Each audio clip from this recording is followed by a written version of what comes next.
Hoje vou falar sobre vírus que matam a imunidade e como podemos lutar contra eles.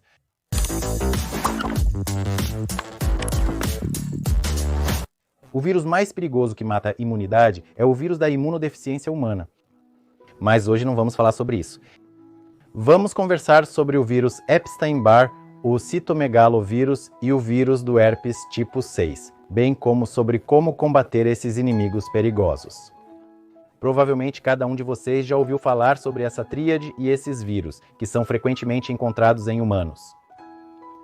Mas o que eu quero dizer a vocês hoje? Se estamos falando de um processo agudo, ou seja, por exemplo, se uma criança ou adulto contrai essa infecção pela primeira vez e ela se manifesta como uma condição aguda, então geralmente, se o sistema imunológico está funcionando bem, ele lida gradualmente com isso. E a infecção raramente se torna crônica. Portanto, os padrões que ainda existem dizem que esses vírus não requerem tratamento especial e apenas terapia sintomática é prescrita. Mas a situação é completamente diferente quando, por exemplo, esses vírus são liberados do revestimento mucoso de uma criança frequentemente doente e seu DNA viral é detectado. Nesse caso, os vírus estão constantemente presentes no tecido linfóide, perturbam o funcionamento do sistema imunológico local e essa condição requer correção e tratamento, independentemente dos padrões obsoletos. Os livros didáticos antigos nos dizem que essas infecções não são perigosas e praticamente nada precisa ser feito sobre elas se ocorrerem sem qualquer sintoma.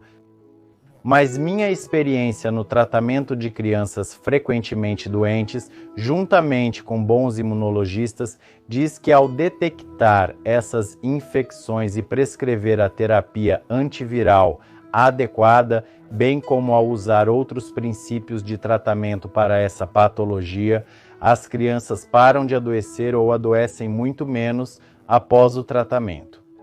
Na maioria das vezes, para diagnóstico, eles usam a detecção de anticorpos para as infecções mencionadas acima. Estes são anticorpos, anticorpos antigos e anticorpos que são formados durante a primeira infecção. Mas nem sempre esses testes podem nos ajudar a determinar a progressão crônica e latente dessa infecção, porque os anticorpos antigos, por exemplo, podem ou não estar presentes. Normalmente costumávamos dizer que sim, o paciente já teve essa infecção viral, mas agora não há um período agudo de infecção. Porém, isso pode não ser verdade. Na presença de uma infecção latente, crônica, podem haver anticorpos antigos, mas já pode não haver anticorpos novos. Por isso, considero o método mais relevante no momento o exame PCR com um cotonete, com revestimento mucoso da garganta. Na maioria das vezes, coletamos um cotonete das amígdalas. Também podemos testar a saliva para o DNA viral dessas infecções. Idealmente, até podemos realizar 2 exames com um intervalo de 7 a 14 dias. Por exemplo, pegamos um cotonete. Se a infecção não for detectada, podemos repetir o teste após 7 a 14 dias para confirmar o resultado. É crucial realizar o PCR para essas infecções pela manhã, em jejum. Você até pode não escovar os dentes antes deste exame. Vamos falar de maneira simples e direta sobre as razões pelas quais os vírus Epstein-Barr, citomegalovírus e o vírus do herpes tipo 6 podem ter um curso latente, oculto e crônico. Os próprios vírus Epstein-Barr, citomegalovírus e o vírus do herpes tipo 6, eles são muito atraídos pelo tecido linfóide e eles próprios podem perturbar o funcionamento do sistema imunológico, criando assim um ciclo vicioso.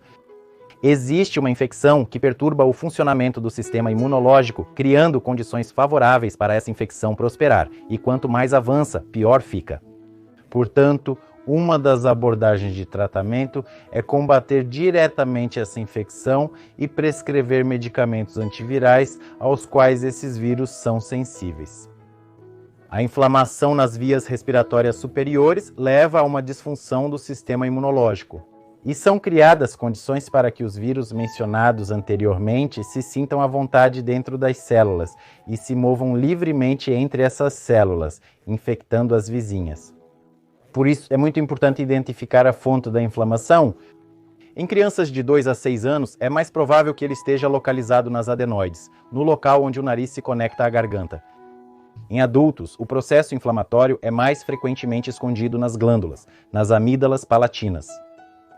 Por isso, é muito importante tratar os focos de inflamação para combater de forma abrangente a tríade mencionada acima. Muito frequentemente, especialmente em crianças, a causa de infecções virais recorrentes é o funcionamento inadequado do sistema imunológico por meio de uma via alérgica, ou seja, processos alérgicos ocultos, por exemplo, para alérgenos inalados, como rinite alérgica ao pó, rinite alérgica à pele de animais e assim por diante. Essas são as condições que podem levar ao fato de que nosso sistema imunológico, em vez de lidar lentamente com os vírus detectados, os liquida. Praticamente imperceptível, ela começa a detonar granadas, começa a trabalhar através de uma via alérgica, causando uma inflamação excessiva, inchaço e uma reação excessiva das membranas mucosas do sistema imunológico. Mas se isso ajudasse o sistema imunológico a combater os vírus, seria bom.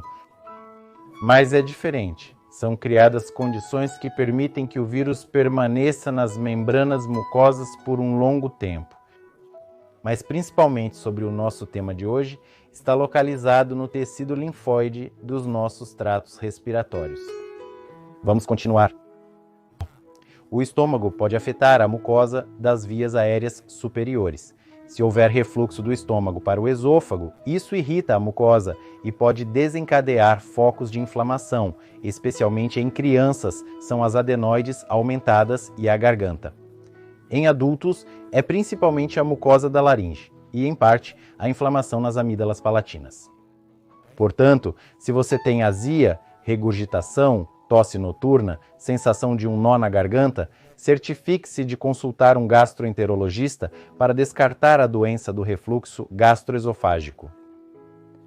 Também a função insuficiente da glândula tireoide, chamada hipotireoidismo, pode afetar o funcionamento do sistema imunológico local. Portanto, se você está lidando com esse problema e já excluiu o primeiro, segundo, terceiro, está se tratando e não está indo bem, então você definitivamente deve excluir isso também.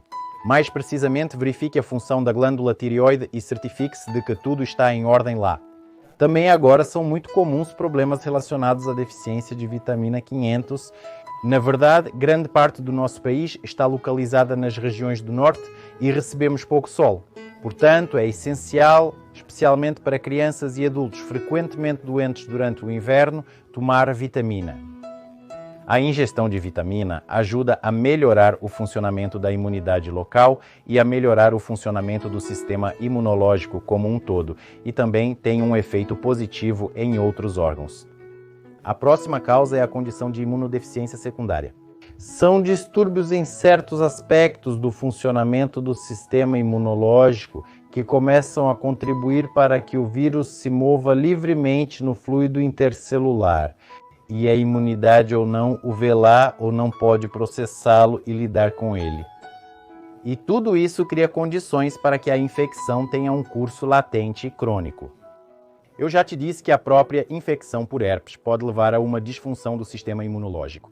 Mas existem muitos outros problemas e causas que afetam o funcionamento do sistema imunológico.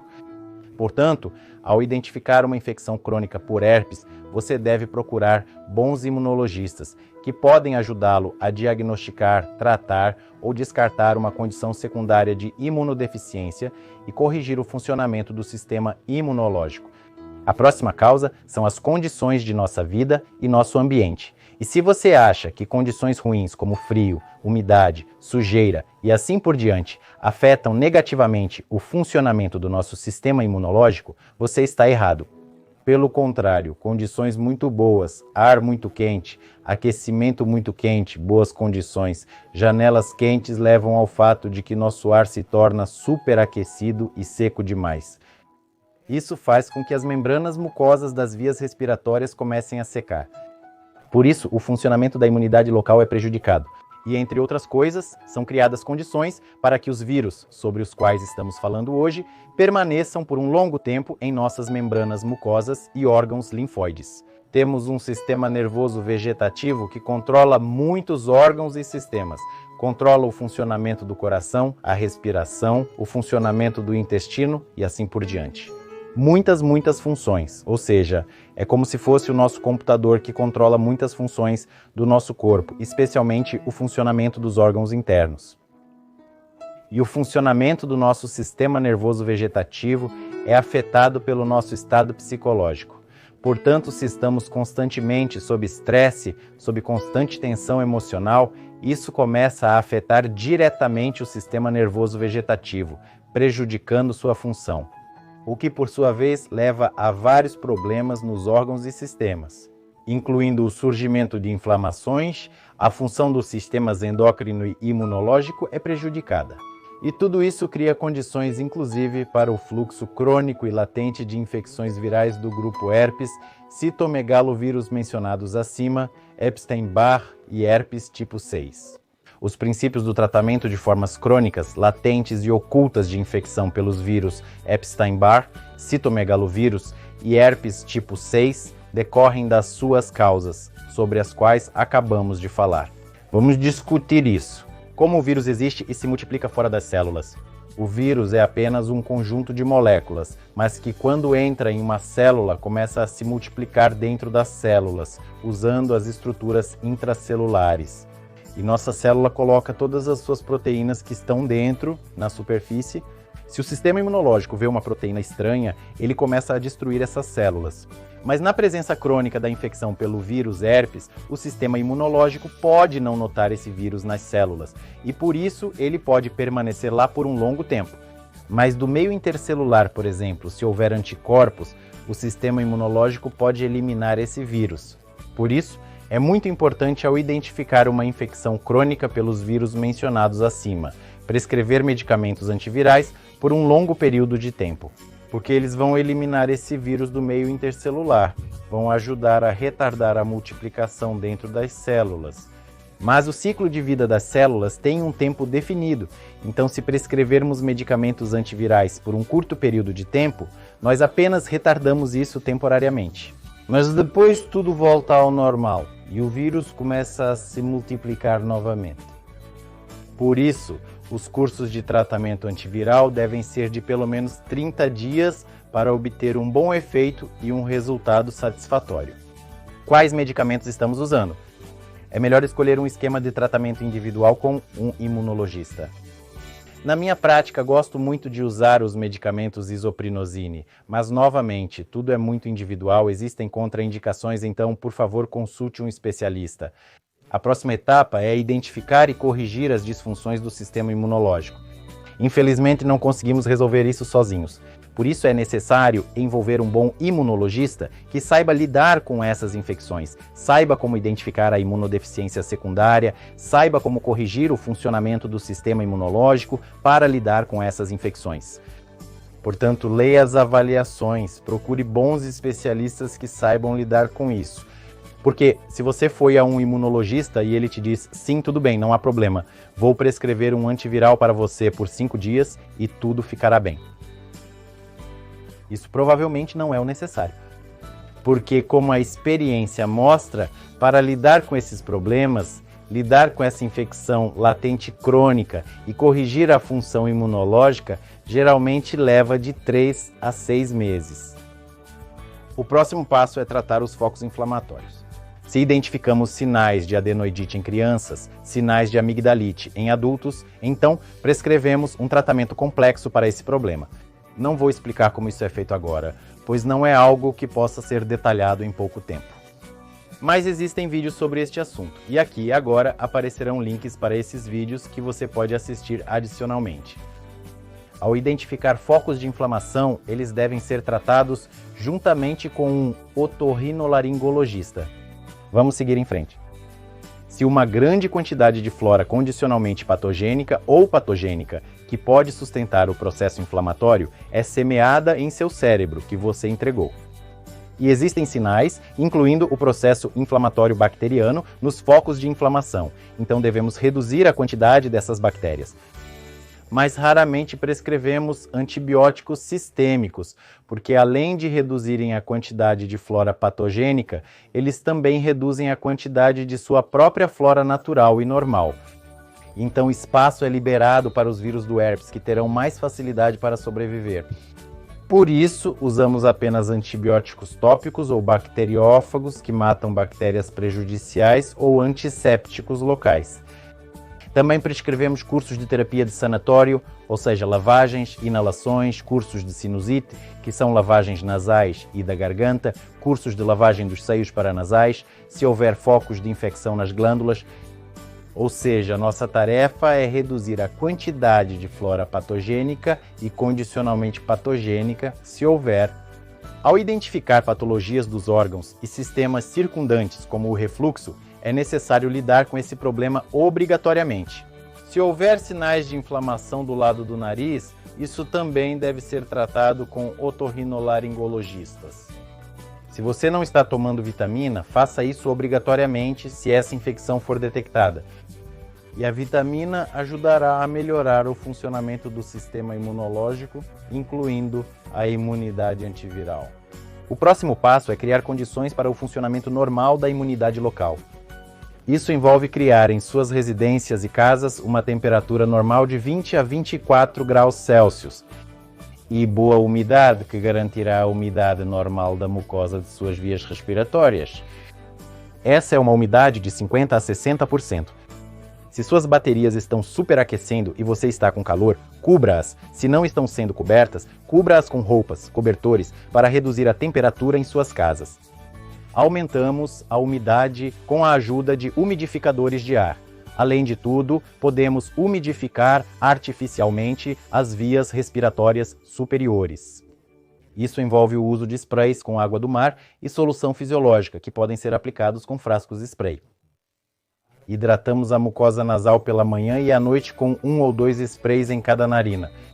Além disso, se houver uma secura particular na garganta, podemos fazer inalações com a mesma solução fisiológica ou com água mineral salgada, como por exemplo Essentuc 17, para hidratar, incluindo as vias respiratórias inferiores, para que a imunidade local funcione melhor.